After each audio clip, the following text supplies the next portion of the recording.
The Boston Massacre on March 5th, 1770, is considered a pivotal event leading into the Revolutionary War.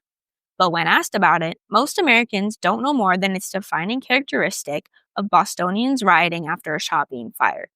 The answer to the mystery of this event can be found in the personal connections of the Bostonians and the British soldiers living there. Join Sophia and I as we talk about a lecture we went to by Serena Zabin in her book, The Boston Massacre, A Family History, and join us as we delve into the complicated stories surrounding this well-known event. So hop into our morbid time machine and let's get into it. Welcome inquirers, old and new, to our grim past. I'm Sophia. And I'm Maia. Join us as we delve into the weird, random, and all-around strange events that have happened in history. Together, we will spiral down a rabbit hole of time and venture out towards a better understanding of our world. From shipwrecks and spooky places to morally questionable people and practices. Hop into our morbid time machine and let's get into it. Hey Maia. Hi Sophia. We are back for our first official Back Again episode. We are so back. We are so back. I'm gonna be so honest, this almost didn't happen today. Yeah. Life got crazy again. I have this paper, Maia's heard all about it. I have. Have this paper due. Our professor moved the paper assignment back. I'm so happy. But it has been stressing me out for weeks. And I talked to Maia about it yesterday, and she solved it in like 5 minutes. And I was like, okay, why does my brain do this? It's a time, Maia. It's so fun. I made an outline for her essay. She was like, I don't know what to do. And I was like, do this. And I've had to tweak it a little bit based off of the more information I've got. But it was a good jumping off point, and that is what I needed. Anyway, as we mentioned last time, we have started going to more lectures together. Mm-hmm. There's one at the end of the month, too. Oh, so excited about that one. October. And that one's like about dead bodies. Yeah, so that'll connect pretty well to some of our past episodes, especially our grave robbing one. Oh, yeah. So, yeah, I'm really excited for that one. But the first one that we went to was about the Boston Massacre. Mm-hmm. So, a little overview of what it is. It is basically an event that happened in Boston leading up to the Revolutionary War. So, as the colonies started rioting against the British government, soldiers got sent over to the different towns and stuff like that. And this also happened in Boston because the governor was worried about that. So, okay, what was I saying? You can cut this out. Okay. So basically, there was eventually like tension between the two, and a riot happened where it's actually incredibly unclear, but apparently British soldier heard the word fire, and he thought that that meant that he was supposed to fire into the group of people, which led to other shots being fired. And then, remember how many? I think it was 5 people died. 5 people died. Yeah, one of them was a child. And one of them, I think only 3 died in the official onslaught, and the other 2 died after from like complications. It was 4 initially, one after. I'm pretty sure. And there's a lot of mystery surrounding the event because the one in charge of the soldiers said he didn't give any order to fire. Soldiers said that they heard an order to fire. There were some citizens that came to the riot holding buckets of water because they thought that there was a fire happening at a nearby building, which there is some evidence of that happening. Also, there's been an argument that one of the citizens was like making fun of a soldier, saying that they didn't think they would fire their gun at them. And then another one heard only the word and shot. I think, and then there's also like were the Bostonians just like riling up the soldiers. Mm-hmm. Because there's also been like they were just throwing snowballs, but come to find out there could have been oyster shells or rocks in those snowballs. So it's like, are we trying to protect ourselves, or is it's all very, what's the word? Like gray area? Yeah, it's a gray area. But in reality, through this amazing lecture that we attend, there's a lot more behind like the mystery we see this event as. For starters, like, why are we calling it a massacre when, only 5 people died? And it's because of propaganda. Yeah, and it's like crazy, like especially hearing more about like history growing, like, and when I'm growing up, I realized like how much of like U.S. history is very much propaganda, especially around like the revolution. Because there were, like growing up, I was always taught, oh yeah, there weren't like a whole bunch of people who were like against it. Everyone was like just sick of the British and we're like, let's do our own thing. But the older I get, the more I'm like learning that, no, people were like, is this really the smartest plan? Or should we just like suck it up and deal also, with it. like, the vast, like, racism and, like, religious tension happening.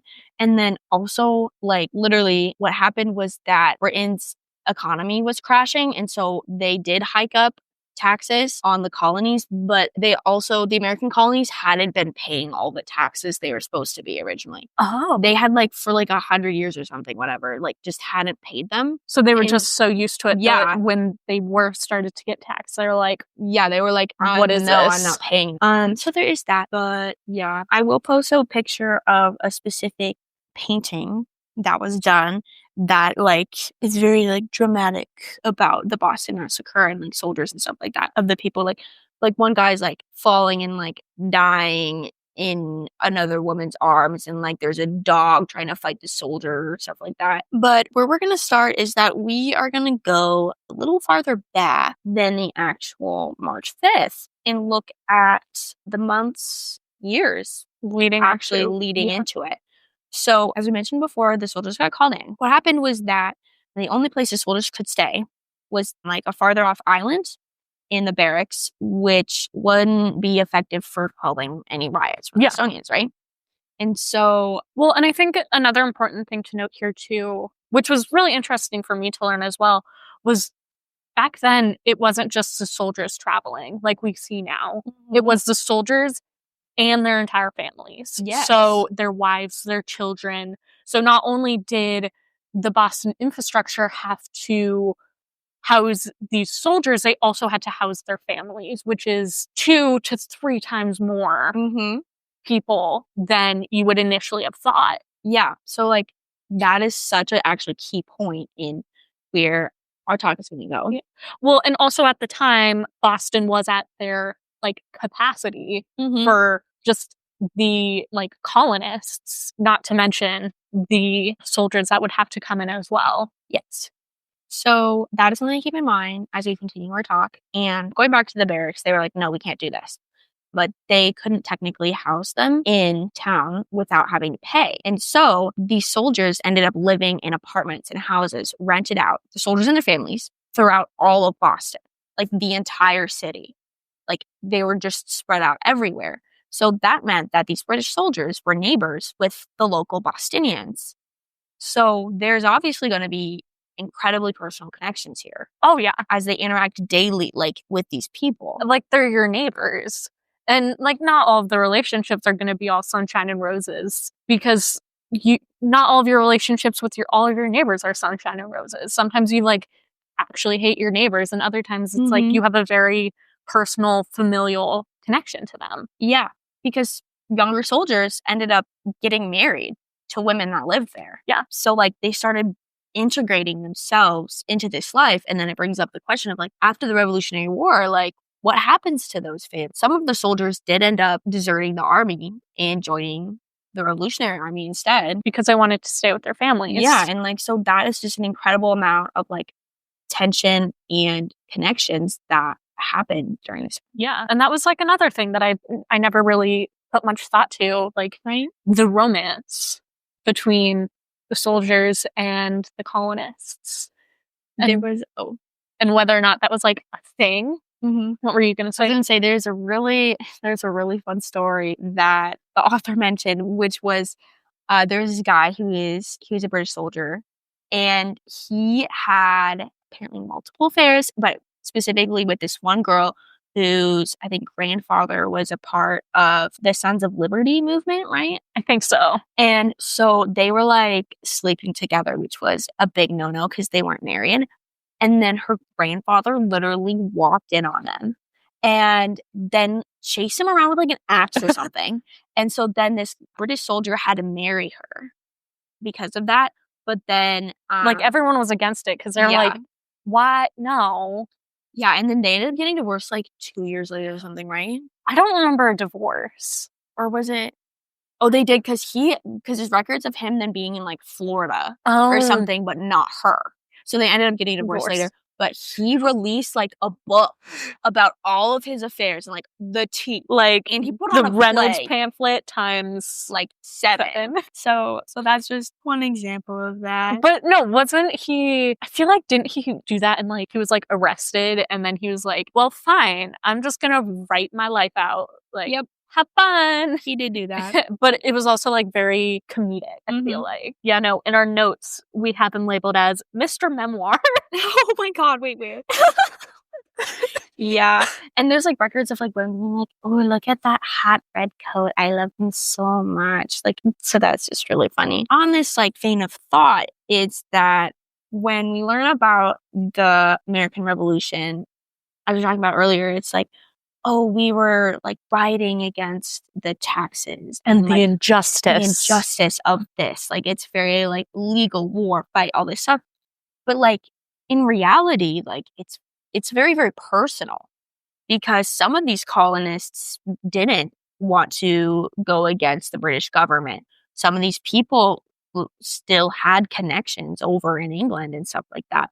And so there's just so many layers to this type of thing that doesn't really get talked about, I feel like. And especially with this event, it's definitely been twisted in a way, I think, where we view it as something glorious. Like, oh, we won against... Like, it was like a martyrdom. Yeah. Like, it's a massacre of these people and they fought for their freedom. And it's these British soldiers just shooting them, which in reality, like, isn't exactly what happened. And why do we pick this specific conflict out of so many others that have happened and focus so much on only certain, like Boston Tea Party, also very prominent, but it's not mentioned that they dressed up like indigenous people to do it because the white men who were didn't want to get in trouble with the government. I didn't know that's why they did that. I thought that was so then they'd be able to better sneak onto the boat. No. That has been the narrative that I've learned. Was they dressed up as indigenous people as to better sneak onto the boat so then they wouldn't be stopped. Interesting. I was taught that I learned, well, not originally, but like in my high school years, is that I learned this because so that the people couldn't get identified and like they wouldn't get arrested for it. I don't know. So like there's another example. So there's a lot that has been like taken out or put in American Revolution history. I feel like a lot that's also been like exaggerated. Again, kind of bringing back to the Boston Massacre with the picture, the Paul Revere. Yes. Like, it was so dramatized as, look at these foreigners coming in and killing our people. When in reality it was, like, not that it wasn't a tragedy, but in reality it was almost a giant misunderstanding. Yeah. Now, also, on Paul Revere, so he wasn't actually as important to the revolution as everyone goes. Because everyone's like, oh my God, Paul Revere, the British are coming. I don't think he even said that, you guys. And also, there were multiple people who, quote unquote, had his job that day. Like, there was a woman who traveled like 10 times farther than him, I'm pretty sure, and she gets like no credit for it. Boo. Anyway, Paul Revere is the number one op. Yeah. We found out through this lecture. Anyway, yeah. John Adams, though, he was kind of slayed. True. He was defending people. Yeah.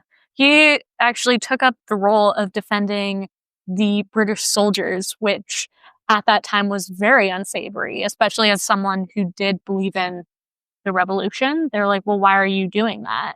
And he did it, which this has been erased partially. He did it because of the connections they had to the Bostonians. He was like, they have been ingrained so much into their culture and community. Like, there has got to be more to this.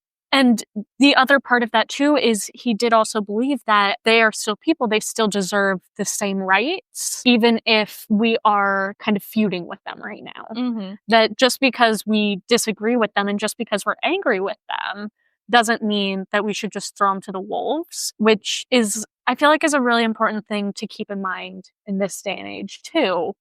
Because everything is so divisive right now that you're like, oh, I can't really talk to the people who are on the other side because then the people who I agree with will think that I'm a traitor. And when truly that's not the case, it's just sometimes we just need to have that conversation of, okay, this is what I think. All right, I disagree with that. This is why. All right, we disagree. We have our own feelings, but that's okay.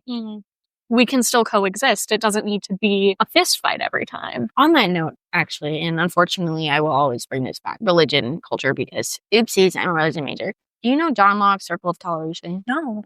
So it's something I learned about this year in one of my classes, which is basically there is a circle of things that can be tolerated, and anything outside of that circle basically isn't. Mm-hmm. So if you think about it, let's go Protestant white Americans in this colonial age. There's a certain amount of things that like all are tolerated religiously, socially, economically, right? Like slavery is currently tolerated. Protestants are tolerated, but Catholics aren't. Explain the slavery thing. So like there was slavery and like it was okay. Oh, Is what I mean. I thought you were talking about like present day, and I was like, tell me more. No, I said sorry. I was saying colonial. Colonial. Got age. it. So like there are certain things that are accepted, certain things that are not. So looking at this strictly, like let's say being Protestant is accepted, being Catholic isn't. Like during colonial age like this, they literally had a day where, really quick backstory, Catholics like tried to overthrow Parliament one day, and that created a lot of tension with Catholics and Protestants. And so they would have a day where they would like burn straw-made versions of the Pope, or would like just like burn Catholics, and it was like actual Catholics, like Catholics. Damn. Yeah, that became a little like unsavory after a bit, and it was like literally just like the Pope, but like they were not accepted. And then like with the Quebec Act and stuff, basically, wait, like Quebec, so like the place in Canada, so Quebec. Yeah, I can't speak. It's Quebec. Sorry, Canadian. Anyway, so really quick overview: French colonists were there, right? Yeah. Lost the war. They had to cede a lot of their land to England, and so then the colonies now were in charge of that. And guess what? There were a lot of Catholics there because of French Catholicism and who had come there. And so now they had to tolerate Catholics. They didn't want to. Okay. They had fought this war with France, and they were like, we get their land. Why do I have to tolerate that they're being Catholics? A huge part of the Revolutionary War. Really? Because the English government decided that Catholics can hold government before they couldn't. Oh. And after that, they decided they can't. These people were like, is that why the Irish were so like hated? Yeah, because they were Catholic? Irish Catholics, yep. Oh. And they also were, so the type of slavery that was in America was like racial slavery based on like status. But before that, a lot of Irish people were like technically like kind of enslaved, like they were in servitude basically. But you would be able to work for a certain amount of years and then like get land or like get the indentured servitude. Yeah, indentured servitude. So, like, that was another thing where they were considered, like, a lower class. It goes crazy, you guys. Like, later on, people compare, like, Irish immigrant, like, Catholic immigrants to, like, Black Americans who they also don't believe, like, have the right to vote or hold government position. It's very interesting. I'm getting away from our topic, though. But with that, there's, like, a lot of tension, and so they didn't like that. And that was one of the reasons for the Revolutionary War was that they didn't like the fact that they had to tolerate Catholics. And this isn't, from what I've experienced, talked about very much. Obviously, talked about it in my class, but like me as a non-history major, I've never heard of this before. Yeah, so like people don't know a lot of the religious ties behind this, and that doesn't exactly go hand in hand in the Boston Massacre. And I unfortunately haven't been able to read Zabin's book myself, and I don't think she goes very much into that. But for me, that is something that has definitely impacted my interpretation of this time in history in America. I kind of think, too, bringing this back to like a present context, I'm seeing a lot of similarities in the British soldiers being in Boston to the like National Guard. Yeah. What's it called? Like, it's not placements, but deployments in like Chicago and DC and other like cities across the country, which this could just be my giant anxiety brain always thinking the worst. But it's like, are we about to see a repeat in history? I hope we don't. That's one of the big reasons why we started this podcast was like, history is important. You got to learn from your mistakes. But like seeing the parallels and just like almost the potential of the repeat in history, but also the like looking at it from the National Guard's point of view too, is they didn't have a choice. True. The British soldiers didn't have a choice. They were told, you're going to Boston, you're going to the city, either you defect or you go. And in a sense, the National Guard's people, they also don't have that choice. It's okay, you do this or you get fired. Yeah. And on that note, this is something I just remember from the lecture, but like the soldiers didn't like doing this. They Nope. like genuinely didn't want to, because it's the British soldiers. They had to bring some over from England, and then there's also the ones for like literally just like government soldiers that then had to go into other cities and stuff like that. And Because they would put in like requests for time off and things like that for super random reasons. Like some is like, my tummy hurts, or like I don't know, like a bunch of people's like grandmas died, or like things like that. Like people were making excuses to not go because they got like it. actual like doctor's notes saying you need to go breathe in some Italian fresh air, so you can't go. Yeah. So sorry. It was not a desirable job because of like how much work that they had to do, basically, and like how much conflict. So there's that too. Yeah, but I think that wasn't something originally that was going to be brought up in this episode, but I do think it is an important parallel to draw. But also, when we first heard this lecture, it wasn't really on our radar. I unfortunately bring my interpretations of community and culture. But I'm gonna start doing that. Yeah, it's interesting. It is interesting. I find it interesting. I hope you guys find it interesting. There were trials against the soldiers for like killing people and stuff like that. And through these trials, which aren't commonly known on purpose, again, going back to the stuff with propaganda and trying to make these people like martyrs, things like that, fueling the revolution, we see that these soldiers like did feel guilt. They were like, I thought that my superior officer told me to shoot. I heard this.